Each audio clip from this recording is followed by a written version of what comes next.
Em todos os livros da Bíblia nós vemos um Deus repleto da graça. Por que precisamos da graça? Porque nós vivemos num mundo em que tem a presença do pecado. O mundo não era para ser assim, mas a Bíblia diz que um dia houve guerra no céu, batalha no céu. O dragão, com 1/3 das estrelas do céu, ou seja, dos anjos do céu, fez batalha, tentou conquistar o lugar de Deus. Lúcifer não se contentou em ser um ser criado. Segundo o livro do profeta Isaías e do profeta Ezequiel, Lúcifer, devido à sua beleza e devido ao jeito que era, diz que subiu ao seu coração querer ser acima de Deus. E Apocalipse 12 nos mostra uma batalha, na qual Miguel, ou seja, Jesus, como arcanjo Miguel, o nome de guerra de Cristo, quando luta com Satanás, diz que Miguel e seus anjos venceram. Agora, não mais Lúcifer, o seu nome transformado em Satanás, o dragão, a antiga serpente, o diabo, foi expulso do céu, veio até a terra, e segundo Apocalipse diz assim: os céus houve regozijo e festa, devido à ausência agora desse ser, que se rebelou contra Deus com 1/3 dos anjos. Mas diz que ai da terra, porque chegou até vós o dragão, a serpente, o enganador, o mentiroso, aquele que vai promover o mal, aquele que vai destruir a vida, mas pouco tempo lhe resta. E nesse pouco tempo que lhe resta, Satanás tem feito um estrago grandioso na obra de Deus. Satanás tem introduzido o pecado nesta terra, quando o homem e a mulher, segundo Gênesis capítulo 3, eles escolheram seguir os conceitos mentirosos de Lúcifer, personificado numa serpente, como nós conhecemos a história. Alguém pode dizer assim: mas essa história, será que não é ficção, pastor? Não é ficção, é verdade. Por que é verdade? Porque nós vemos o fruto do pecado na terra. Não existem outras explicações para o pecado, a não ser aquela que surgiu com Lúcifer. Eu sei que todos nós não temos detalhes de tudo como aconteceu, e talvez um dia o Senhor Deus sentará conosco e explicará coisas que nossa mente hoje não pode entender. Uma vez eu estava lidando com uma pessoa com grandes perdas e sofrimentos na sua vida, e perguntando por que isso na minha vida, e estudando mais a Bíblia, orando a Deus, porque algumas vezes nós não entendemos porquês. Tive um grande amigo que no ano de 2001 realizou um congresso na minha igreja na Flórida, com outras igrejas, um congresso sobre crescimento e desenvolvimento de igreja. Um grande estudioso da Bíblia, um teólogo de grande qualidade, um teólogo prático, pessoa muito querida, chamado Ruimar de Paiva. Muitos o conheceram. Seu pai foi pastor, sua mãe também, acadêmicos. Ruimar e Margarete tinham um grande sonho de ser missionários, e o desejo deles foi realizado. Foram para a ilha, as Ilhas Palau, e junto com seu casal de filhos, pequenos ainda, começaram uma vida de missionários. Quando de repente, próximo ao Natal, ou na véspera de Natal, não me recordo com detalhes agora, a sua casa foi invadida por um bandido. E esse bandido, em busca da Melissa, a filha do casal menor, totalmente dominado pelos espíritos diabólicos, drogado, invade aquela casa na madrugada e assassina o filho, o pai e a mãe, e rapta a menina. Este homem, como muitos outros elementos na sociedade, bandidos, criminosos, com certeza, quando nós ouvimos essa história, nos colocou o coração em revolta contra uma situação como essa. Por que o Ruimar e sua família foram dizimados dessa maneira, quando eles estavam plantando o Evangelho para ilhas que precisavam conhecer o amor de Jesus? Por que passaram por isso? E muitas vezes, queridos irmãos e amigos, nós não temos explicações por que a violência chega perto de nós e atinge cada um de nós muitas vezes. Eu sei que nós podemos passar a noite aqui tentando N explicações, mas muitas vezes a única explicação é aquilo que Jesus fez diante da tumba de Lázaro. Jesus chorou. Porque esperar um dia na ressurreição, lidar com isso, Não é muito fácil. Mas Jesus disse: eu sou a ressurreição e a vida. O pecado terá final. Ele não perpetuar-se-á para sempre. Agora, nem tudo nós vamos conseguir entender nessa terra. Mas se nós nos refugiarmos em Deus, Ele cuidará das nossas necessidades. E lendo esse assunto, como um comentário bíblico que foi organizado recentemente nos Estados Unidos, com todas as citações de Ellen White, num volume só, encontrei uma explicação interessante que Ellen G. White escreve sobre o Salmo 46. Ele diz assim: um dia, quando nós estivermos nos céus, na cidade eterna, junto à árvore da vida, Jesus Cristo esclarecerá para nós as coisas que nós não tivemos condições de entender e compreender a dor aqui nessa terra.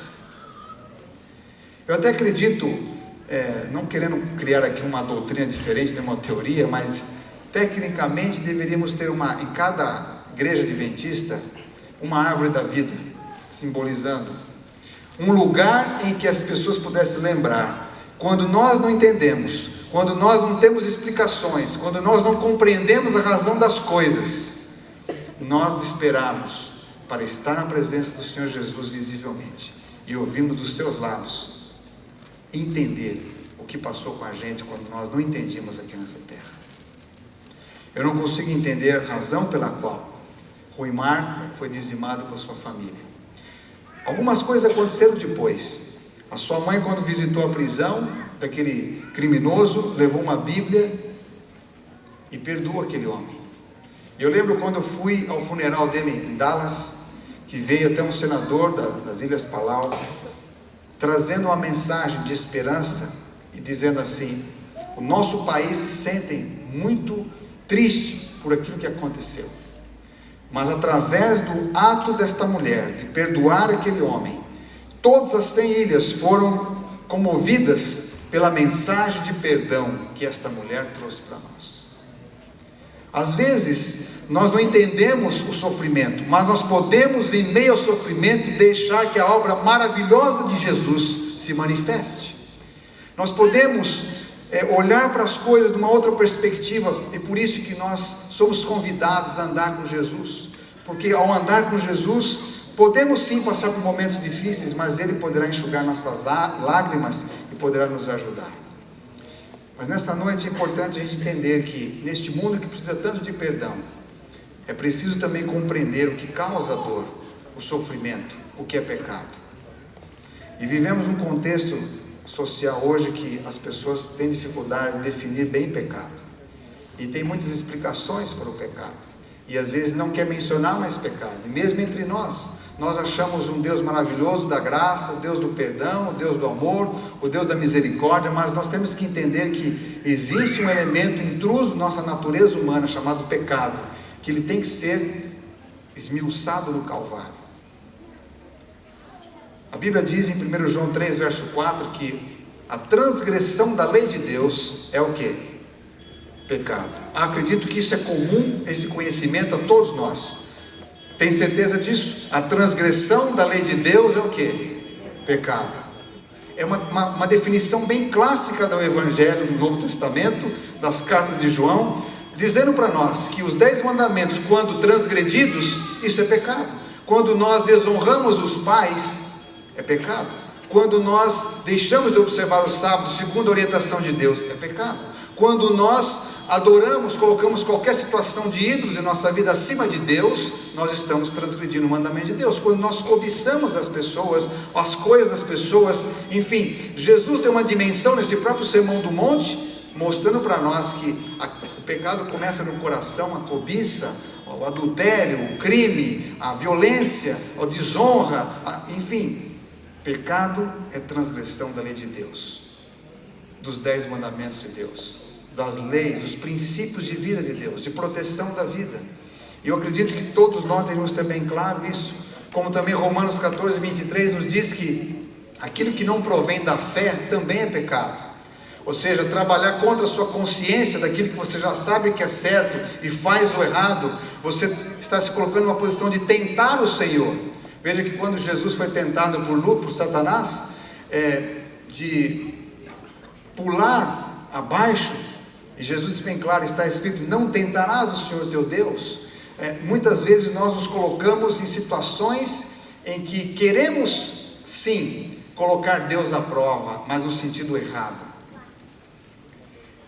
Tem se perdido muito o conceito de pecado, porque quando a gente vai para a prática da vida, a gente começa a racionalizar as coisas.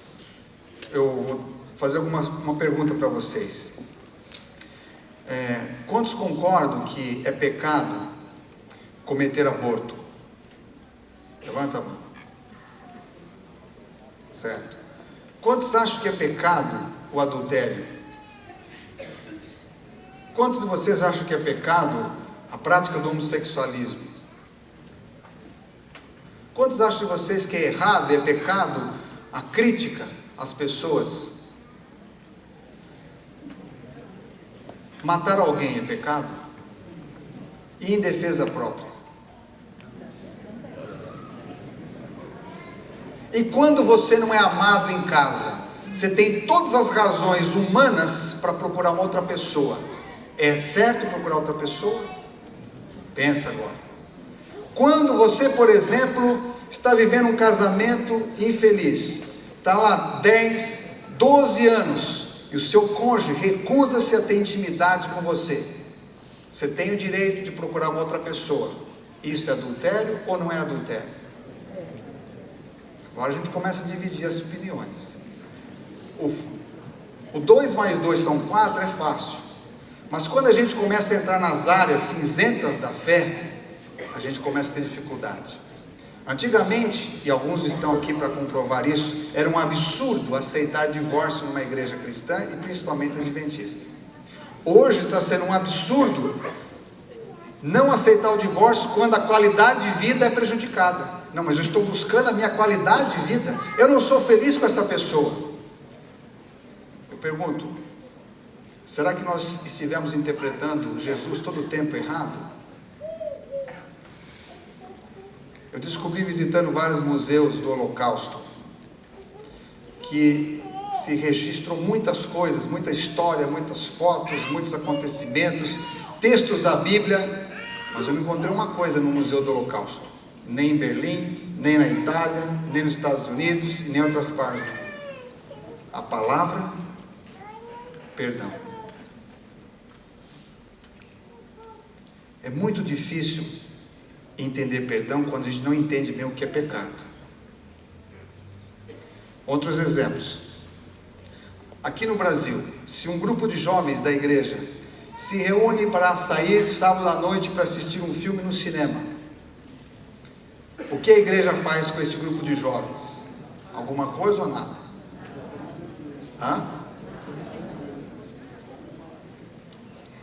Então depende da sua compreensão, certo? Vamos supor que um pastor aqui lidera uma excursão para a Disney e promove uma grande excursão para a Disney, e todo mundo vai para a Disney, Magic Kingdom, vai para o Universal Studios, e lá no Universal Studios você entra nos brinquedos que tem a ver com espiritismo e outras coisas mais, e tem um endosso nosso. Eu já participei de excursões, já levei gente, até que um dia o Espírito Santo mostrou para mim, peraí, vocês fazem uma confusão com o cinema e fazem excursão para a Disney, que tem os piores valores do que o próprio cinema. Eu sei que é um assunto extremamente controversial que eu estou colocando aqui para vocês, mas comece a perceber uma coisa, queridos. Nós estamos vivendo um contexto do mundo que o certo tem sido agora considerado errado e o errado tem sido considerado certo muitas vezes dentro do corpo de Cristo. E eu tenho certeza que nós queremos ir para o céu e já estamos vivendo na presença do Senhor. E chega um momento que quando a gente fala de reforma e reavivamento, vai começar a mexer com as escolhas que o povo de Deus faz, dos valores que nós defendemos. E esses valores, eles estão afinados, estão subtendidos completamente na Bíblia. O pecado custou a vida de Cristo por completo. Jesus passou pelo Calvário por causa do pecado. E o pecado desmembrou-se de diversas formas, dentro do coração do homem e nas atitudes que a sociedade planta e semeia cada dia. E no mundo como de hoje, Não é fácil escolher ser um cristão. Não é fácil. Recentemente nós tivemos um seminário sobre Hollywood e a fé. Um grupo, um ministério que existe na Califórnia, de 2 pessoas que foram atores em Hollywood e voltaram-se para Jesus. Eu fiquei abismado de ver alguns documentários produzidos recentemente num programa que tem nos Estados Unidos, que é o Emmy Awards, que é um programa de premiação para televisão. Eu fiquei abismado de ver aos olhos de todas as pessoas, criaram uma estátua imensa da premiação. E os 2 apresentadores dizendo assim: adorem Babilônia, usando todos os temas de Daniel. E todas as pessoas rindo e debochando, deixando aquela coisa mais maravilhosa, pegando as coisas da palavra de Deus e praticando aquilo em forma de deboche. E nós, cristãos, apoiando, assistindo, valorizando. Eu acho uma coisa absurda de um tempo para cá, quanta gente gasta de tempo valorizando a idolatria do mundo. Recentemente, os nossos irmãos de igreja gostam de assistir o que eles chamam lá de Super Bowl, que é o torneio final do campeonato de futebol americano. Muito procurado, acho que é o programa mais visto nos Estados Unidos, geralmente no final de janeiro. E milhões de pessoas diante da televisão assistindo.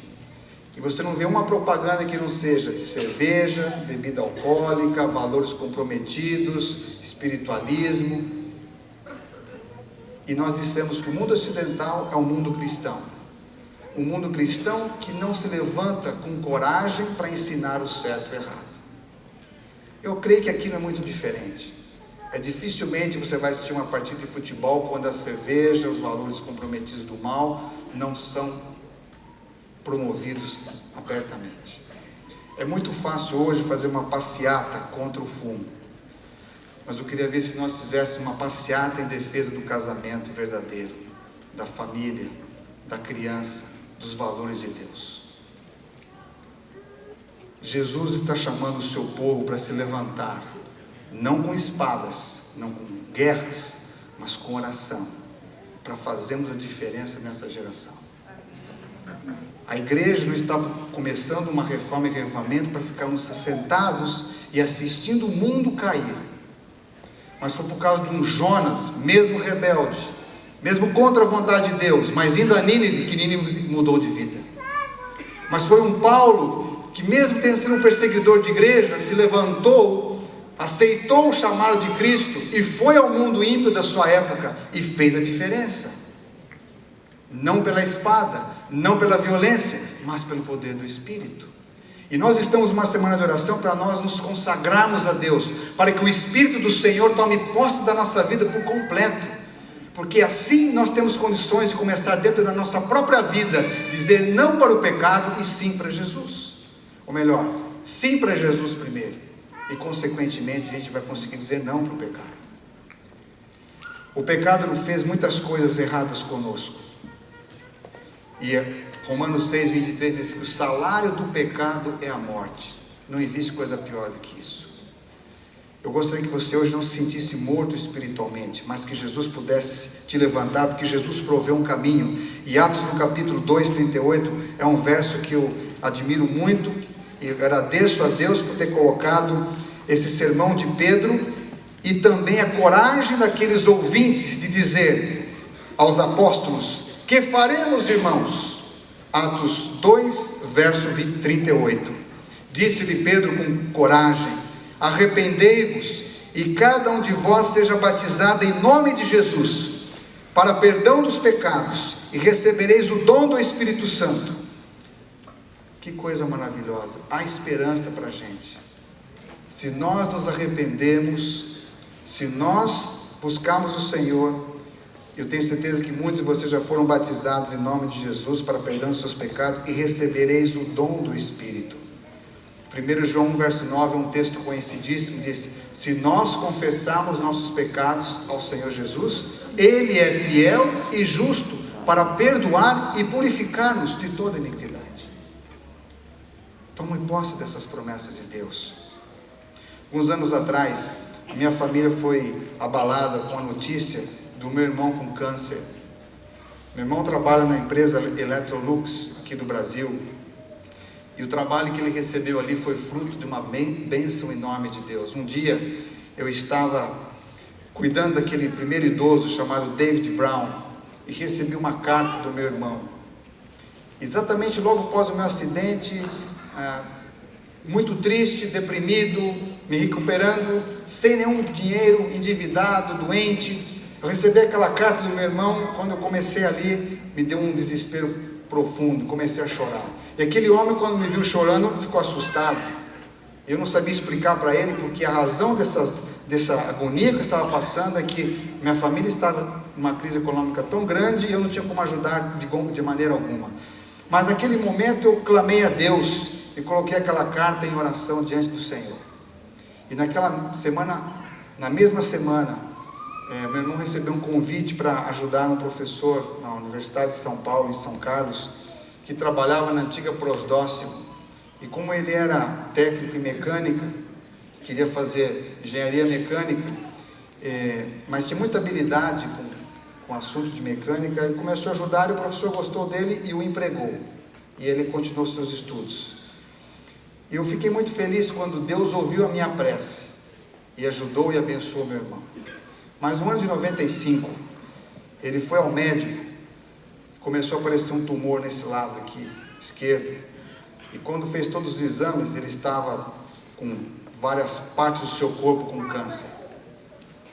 E ele começou a entrar num certo desespero e começou a orar a Deus, se voltar para Deus. E a empresa dele proveu todo tipo de tratamento possível, seja o tratamento convencional ou mesmo natural, e nada de melhoras. E um dia, conversando com ele, começamos a fazer uma análise da nossa família, as coisas que precisamos colocar em ordem com Deus. E lembramos de várias coisas. Quando meu irmão estava a minha mãe estava gestante dele, nós tivemos um problema de família.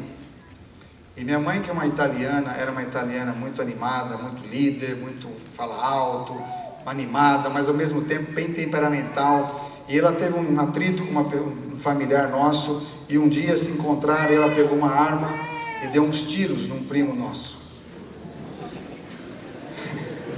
É assustador, não tenha arma em casa, por favor. E ela estava gestante do meu irmão, e toda aquela ira, aquele rancor, essa criança sofreu. E quando ele nasceu, eu lembro, eu tinha 5 anos, ele não parava de chorar. Era um menino que chorava muitas horas por dia, a um ponto que minha mãe, em exaustão, como que rejeitou essa criança. E ele cresceu sempre em colisão com a minha mãe.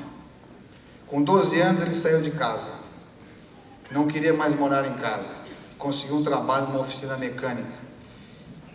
Odiava a escola, repetiu uns 3 a 4 vezes a escola, e foi levando. Voltou para casa. Quando entrou no ensino médio, foi para a escola técnica e se encontrou na mecânica. Ele se fez, achou que ali era o lugar, que era o dom dele. Mas crescendo, se tornando um homem adulto, um jovem adulto, tinha dificuldade de conviver com a minha mãe. E nesse período desse câncer, começamos a conversar.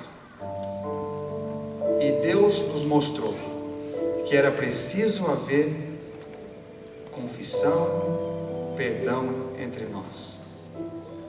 E para explicar isso para uma mulher de 60 anos, crescida num regime autoritário, em que filho obedece, um pai e mãe manda. Mas o nosso Deus, que tem um evangelho eterno, que muda e molda os corações, consegui conversar com a minha mãe, e ela resolveu abrir o coração do seu filho e meu irmão para sua mãe. Meses depois, o meu irmão estava diagnosticado com cura. Um ano depois, ele apareceu no programa Jô Soares, junto com o médico que deu o tratamento para ele, para testemunhar da sua cura. Já se passaram muitos anos, e meu irmão está vivo, pela graça de Deus, bem, não tem mais câncer. Porque um dia ele entendeu, junto com a minha mãe, que é preciso perdoar, confessar, buscar a Deus. Eu não sei qual é as lutas que você tem, mas uma coisa eu gostaria de deixar bem claro para você nesta noite: não vale a pena manter no seu coração a mágoa, o rancor, o pecado.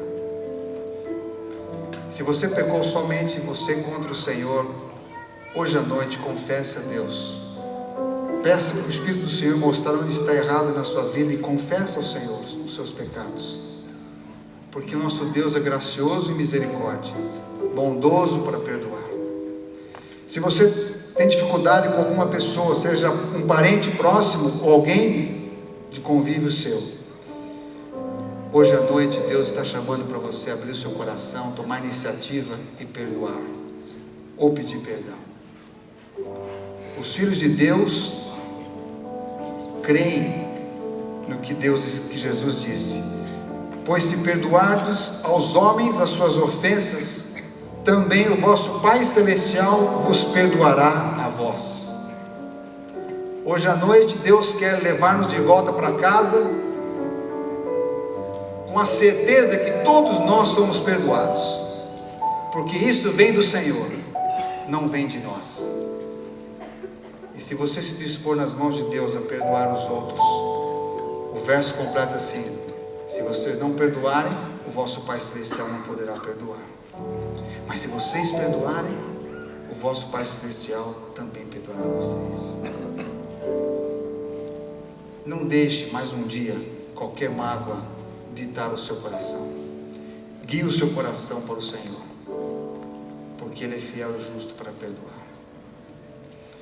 Enquanto esse cântico será entoado, eu gostaria de convidar você que está hoje à noite aqui acompanhando a gente, na sua casa, onde você estiver, se ajoelhe diante do Senhor e deixe Deus curar você, deixe Deus te perdoar.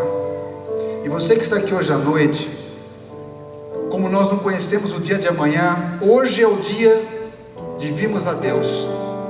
Nós não podemos dormir uma noite sequer, mesmo um cochilo, sem que a nossa vida seja refugiada na sombra do Altíssimo, sem que a nossa vida tenha o perdão de Deus. Não importa, eu sei que é difícil dizer isso, não importa o que fizeram contigo, eu sei que importa, eu sei que dói muito, eu já passei por muitas injustiças na minha vida, mas quando eu aprendi que Jesus passou muito mais do que eu, que o Calvário foi a grande injustiça contra Deus, mas Jesus, o primeiro ato dele ao subir no Calvário, não foi dar nem mandamentos, assim, os 10 mandamentos, mas ele lembrou algo importante. Ele disse assim: Pai, perdoa-lhes, porque não sabem o que fazem. A declaração de Jesus é uma lição muito importante para a gente. Os filhos de Deus, o primeiro ato deles em relação aos outros é declarar perdão. Eu estou aberto para perdoar.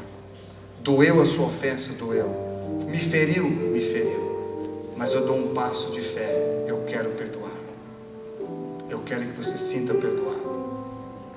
Eu quero pedir perdão por você. Recente, quando eu estava ainda na Flórida, eu lidei com um jovem chamado Márcio. Foi um grande líder, abandonou a igreja, veio para o Brasil, se enveredou por caminhos totalmente tortuosos. Quando voltou para a Flórida no começo do ano 2000, conseguimos ajudá-lo a voltar-se para Jesus. Márcio foi diagnosticado com câncer no pulmão, depois na coluna, depois no cérebro. Fez todo tipo de tratamento, foi ungido, mas Deus não curou do câncer. Mas Deus fez uma cura em Márcio que eu nunca vi igual. Márcio tinha muitos inimigos: ex-sogra, ex-mulher, filhos de outros casamentos, inimigos em Washington, inimigos na Flórida, pessoas que ele magoou aqui, magoou ali. Márcio decidiu não fazer mais nenhum tipo de tratamento, mas se entregar nas mãos de Jesus. E nunca vi Márcio, nos últimos 3 meses, blasfemar, reclamar, chorar, gritar, porque eu, Senhor. Márcio era um homem de fé, com todos os sofrimentos, as dores que o câncer traz, orando com as pessoas, e orando a Deus para que Deus colocasse em contato com ele todas as pessoas que ele tinha magoado. E Deus foi trazendo um a um. Lembro que quando sai da presença de Márcio, tinha estava chegando a ex-mulher. E quando ele pediu perdão para ela, a ex-sogra, que não queria ver ele nunca mais na vida, depois de 30 minutos, que ele reconciliou com as pessoas que Deus colocou no caminho dele, Márcio descansou em Cristo. Porque Deus nos chama ao perdão. Querido, considere com carinho a mensagem de Deus. Nessa noite, eu quero convidar aqueles que necessitam de coragem para perdoar, ou de coragem para confessar os seus pecados. Não tenha vergonha. Este altar representa um movimento na sua vida do Espírito Santo, que você quer ir à direção de Deus para uma mudança de atitude, uma mudança de rumo do seu coração.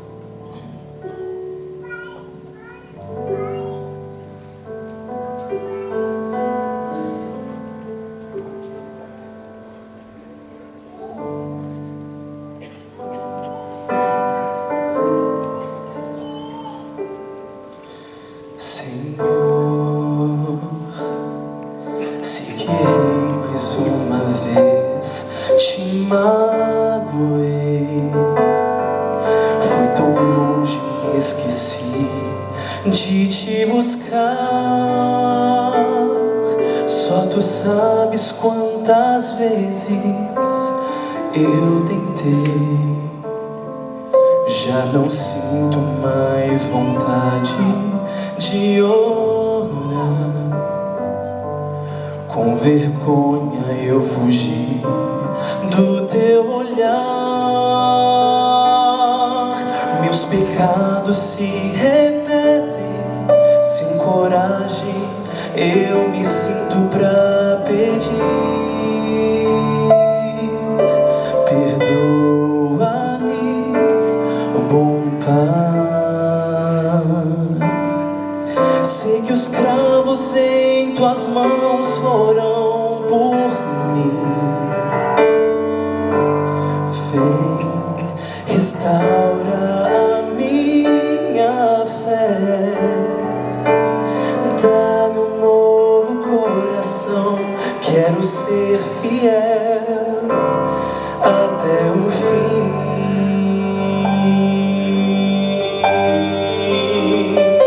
Só em ti, meu Deus, posso encontrar a paz pro meu viver. Toda a culpa que havia já se foi. Por teu sangue sou lavado, algo mais que a neve, então serei.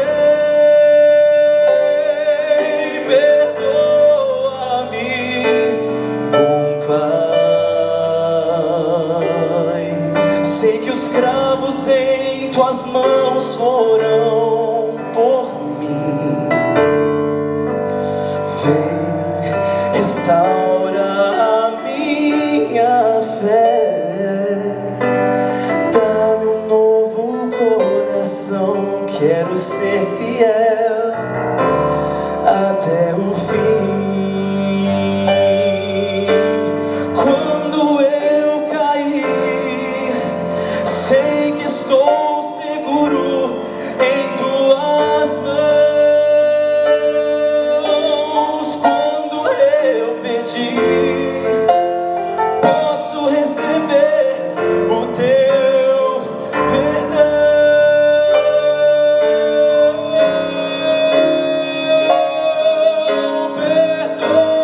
Perdoa-me, bom Pai.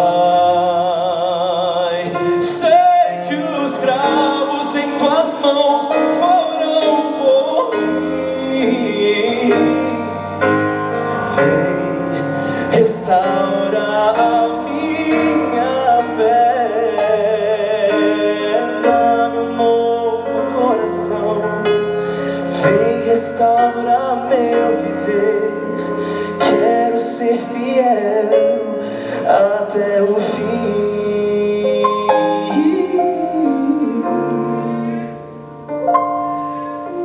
Perdoa-me, bom Pai. quero ser fiel até o fim.